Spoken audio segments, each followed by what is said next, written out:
अब हल्द्वानी में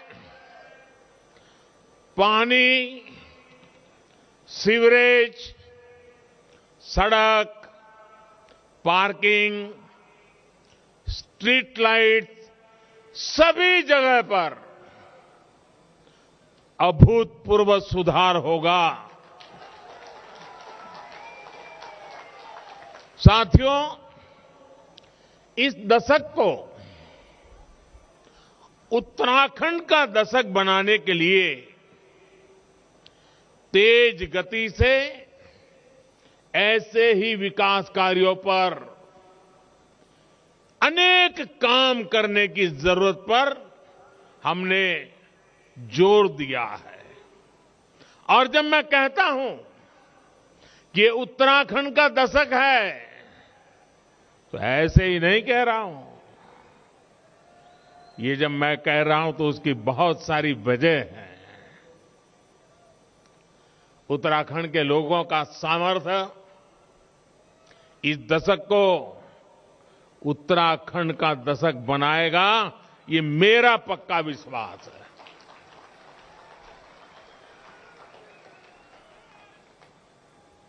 मैं इस मिट्टी की ताकत को जानता हूं दोस्तों। उत्तराखंड में बढ़ रहा आधुनिक इंफ्रास्ट्रक्चर, 4 धाम महापरियोजना, नए बन रहे रेल के सारे रूट्स इस दशक को उत्तराखंड का दशक बनाएंगे। उत्तराखंड में बन रहे नए हाइड्रो प्रोजेक्ट्स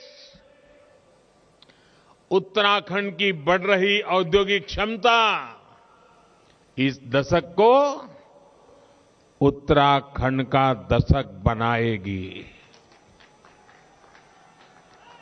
उत्तराखंड में टूरिज्म सेक्टर का हो रहा विकास पूरी दुनिया में योग के लिए बढ़ रहा आकर्षण वो उत्तराखंड की धरती पर ही खींच करके लाने वाला है। पर्यटकों के लिए बढ़ रही सुविधाएं, होम स्टे अभियान इस दशक को उत्तराखंड का दशक बना के रहने वाले हैं।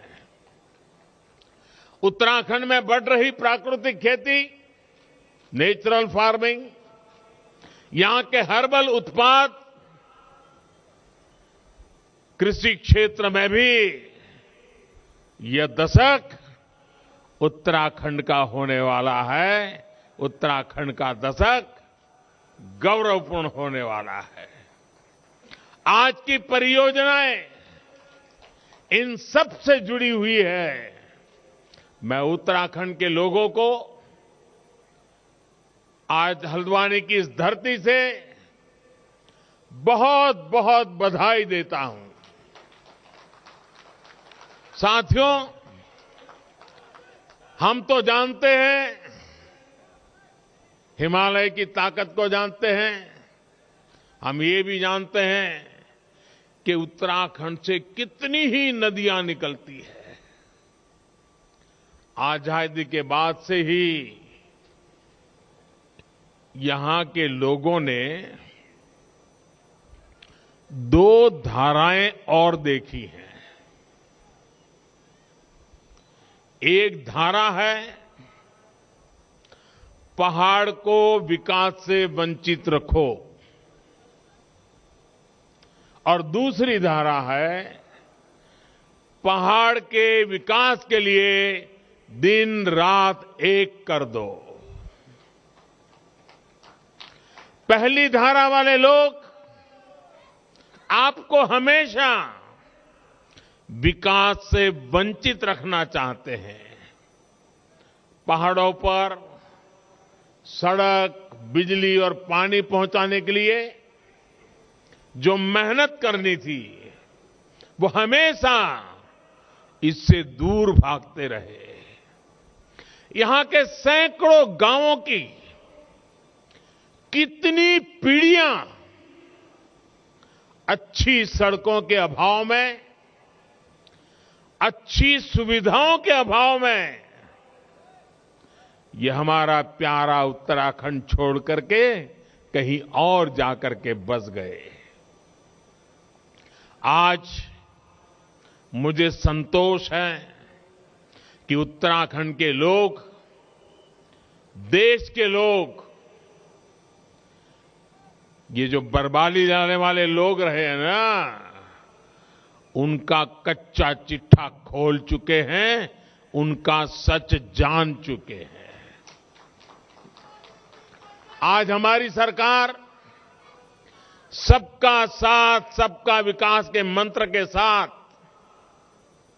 तेज गति से देश को नई ऊंचाई पर ले जाने में जुटी है। आज उधम सिंह नगर जिले में एम्स ऋषिकेश के सैटेलाइट केंद्र और पिथौरागढ़ में जगजीवन राम सरकारी मेडिकल कॉलेज की आधारशिला रखी गई है। इन दोनों अस्पतालों से कुमाऊं और तराई क्षेत्रों के लोगों को बहुत मदद मिलेगी।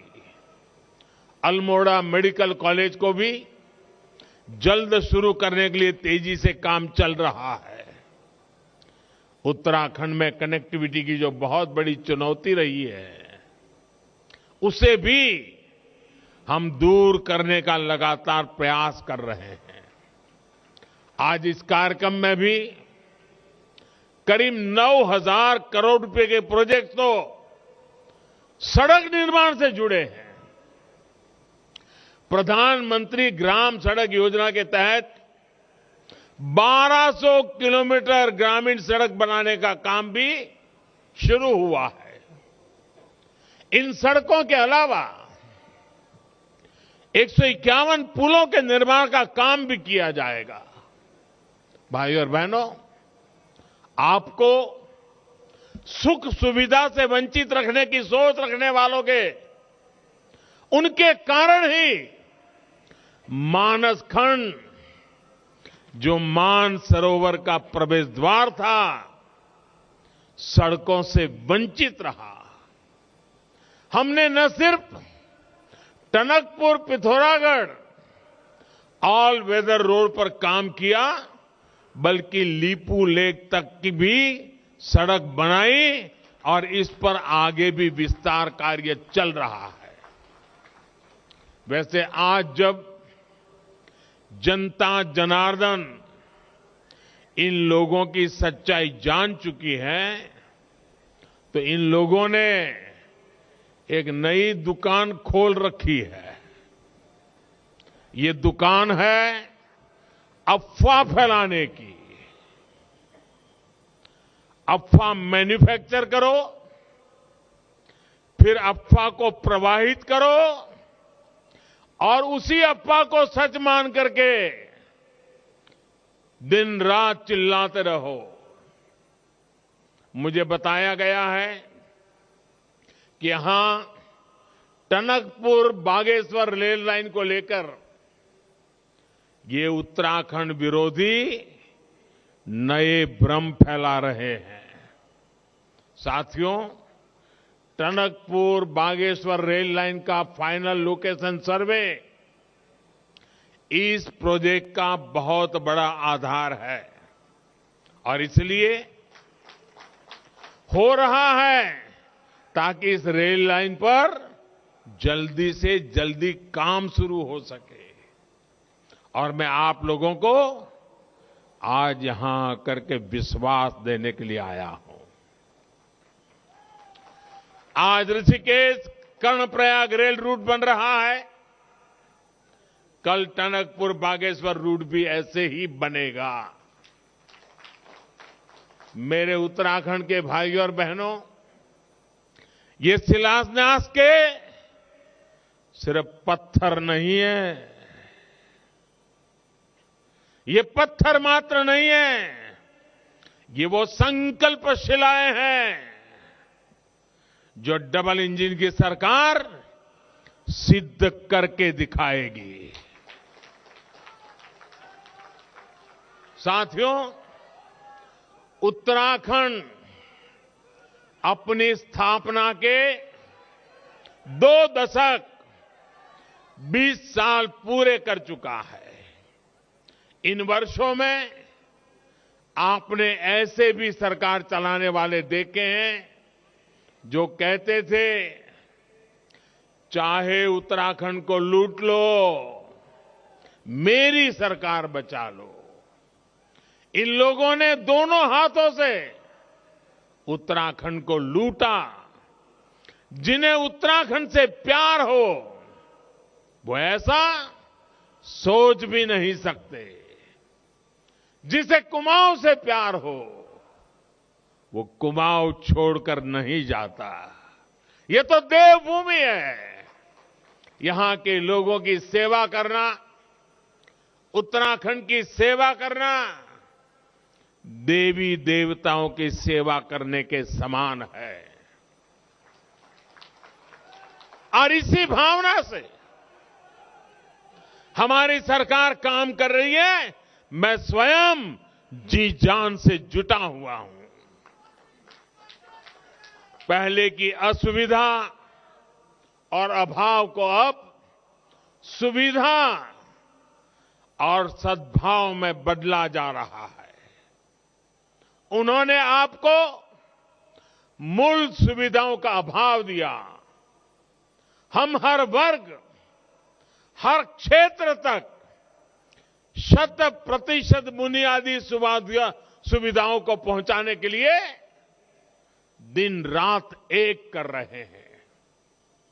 भाइयों बहनों,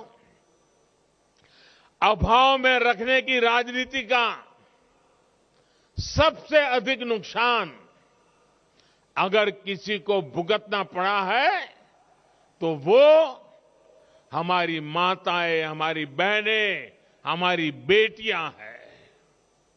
रसोई में धुआं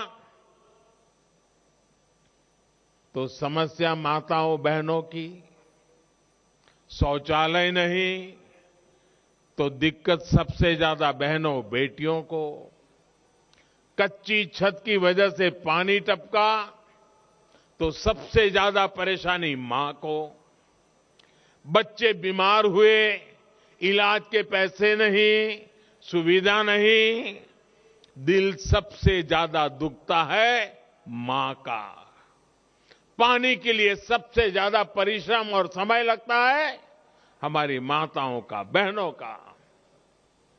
बीते 7 सालों में मातृशक्ति की इन समस्याओं को हमने जड़ से दूर करने का प्रयास किया है। जल जीवन मिशन, हर घर जल, हर घर नल से जल, ऐसा ही एक प्रयास है।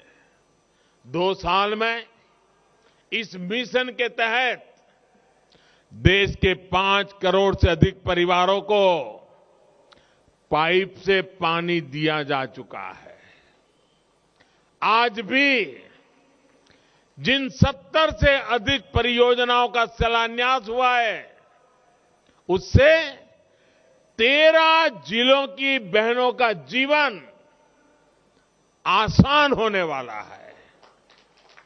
यही नहीं, हल्द्वानी और जगजीतपुर के आसपास के क्षेत्रों को भी पर्याप्त पानी का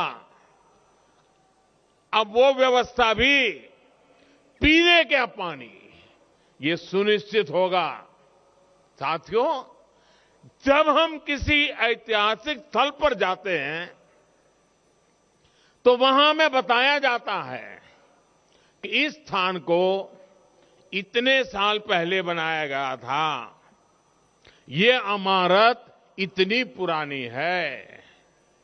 लेकिन दशकों तक देश का ये हाल रहा है कि बड़ी योजनाओं की बात आते ही हमारे यहां क्या कहा जाता है?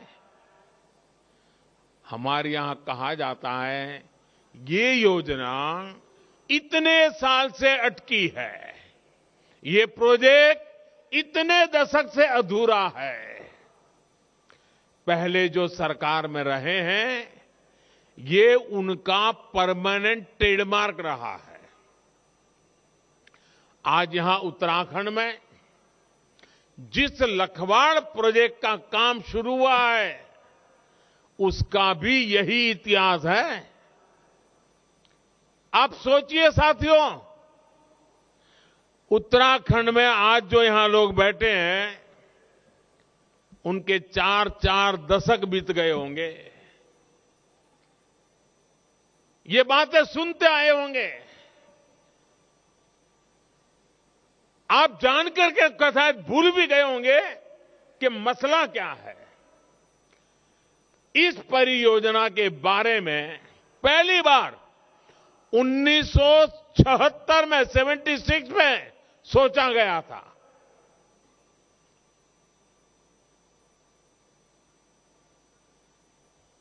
करीब करीब अब 50 साल हो जाएंगे इस बात को। आज 46 साल बाद, 46 साल बाद हमारी सरकार ने इसके काम का शिलान्यास किया है।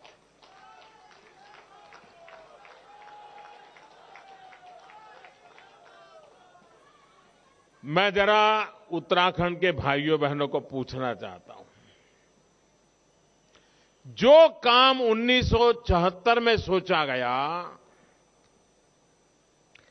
46 साल लग गए,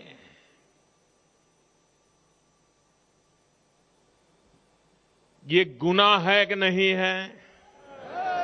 ऐसे नहीं लगना चाहिए गुनहगारों को गुनाह है। ये गुनाह है कि नहीं है? ये गुनाह है कि नहीं है? ऐसा गुनाह करने वालों को सजा मिलनी चाहिए कि नहीं मिलनी चाहिए? इस प्रकार से देरी करने से आपका नुकसान हुआ है कि नहीं हुआ है? उत्तराखंड का नुकसान हुआ है कि नहीं हुआ है? 2-2 पीढ़ी का नुकसान हुआ है कि नहीं हुआ है? क्या ऐसे पाप करने वालों को भूल जाओगे क्या? ऐसा गुनाह करने वालों को भूल जाओगे क्या? या उनकी बड़ी बड़ी बातों से भ्रम में आ जाओगे क्या? कोई देश सोच नहीं सकता है साहब। करीब करीब 5 दशक तक एक योजना फाइलों में इधर से उधर लटकती रहे, हर चुनाव में वादे किए जाए। भाइयों बहनों, मेरा 7 साल का रिकॉर्ड देख लीजिए। खोज खोज करके ऐसी पुरानी चीजों को ठीक करने में मेरा टाइम जा रहा है।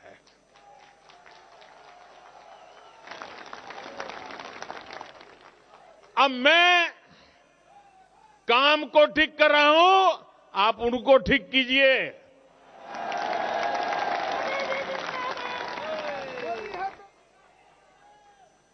जो लोग पहले सरकार में थे, अगर उन्हें आपकी चिंता होती तो क्या ये परियोजना 4 दशक तक लटकती क्या? अगर उनका आपके प्रति प्यार था तो ये काम की ये दुर्दशा होती क्या? सच्चाई यही है कि जो पहले सरकार में थे, उन्होंने उत्तराखंड के सामर्थ्य की कभी परवाह नहीं की। परिणाम यह हुआ कि ना तो हमें पर्याप्त बिजली मिली, ना किसानों के खेतों को सिंचाई मिली, और देश की अधिकतर ग्रामीण आबादी को पाइप से शुद्ध पानी के अभाव में जिंदगी गुजारनी पड़ी। साथियों, बीते सालों से भारत अपने पर्यावरण की रक्षा भी कर रहा है और अपने प्राकृतिक सामर्थ्य का सही इस्तेमाल करने में भी जुटा है। आज जो प्रोजेक्ट शुरू हुए हैं, वो उत्तराखंड की पहचान पावर सरप्लस स्टेट के रूप में तो सशक्त करेंगे ही यहां के किसानों को सिंचाई की पर्याप्त सुविधा भी देंगे। ये बिजली हमारे उद्योगों को मिलेगी, ये बिजली हमारे स्कूल कॉलेजों को मिलेगी, ये बिजली हमारे अस्पतालों को मिलेगी, ये बिजली हमारे हर परिवार को मिलेगी। साथियों, उत्तराखंड में गंगा यमुना का स्वास्थ्य यहां के लोगों के साथ ही देश की बहुत बड़ी आबादी की सेहत और समृद्धि पर प्रभाव डालता है। इसलिए गंगोत्री से गंगा सागर तक हम एक मिशन में जुटे हैं। शौचालय के निर्माण से, बेहतर सीवरेज सिस्टम से और पानी के ट्रीटमेंट की आधुनिक सुविधाओं से गंगा जी में गिरने वाले गंदे नालों की संख्या तेजी से कम हो रही है। आज भी यहां नमामि गंगे योजना के तहत उधमसिंह नगर, रामनगर, नैनीताल सीवर लाइन और सीवर ट्रीटमेंट प्लांट का लोकार्पण और शिलान्यास किया गया है। नैनीताल की जिस खूबसूरत झील की पहले किसी ने सूध नहीं ली, उसके संरक्षण के लिए भी अब काम किया जाएगा। साथियों, दुनिया में कोई भी जगह हो, वहां टूरिज्म तब तक नहीं बढ़ सकता जब तक वहां टूरिस्टों के लिए सहूलियत ना हो। जो पहले सरकार में रहे, उन्होंने इस दिशा में भी नहीं सोचा। आज उत्तराखंड में जो नई सड़कें बन रही हैं, जो सड़कें चौड़ी हो रही हैं, नए रेल रूट बन रहे हैं, वो अपने साथ नए टूरिस्ट को लेकर के आ रही है। आज उत्तराखंड के प्रमुख स्थानों में जो रोपवे बन रहे हैं, वो अपने साथ दुनिया भर के टूरिस्टों को लेकर के आएंगे। आज उत्तराखंड में जो मोबाइल कनेक्टिविटी बढ़ रही है, जगह जगह नए टावर लग रहे हैं, वो अपने साथ टूरिस्ट लेकर के आएंगे।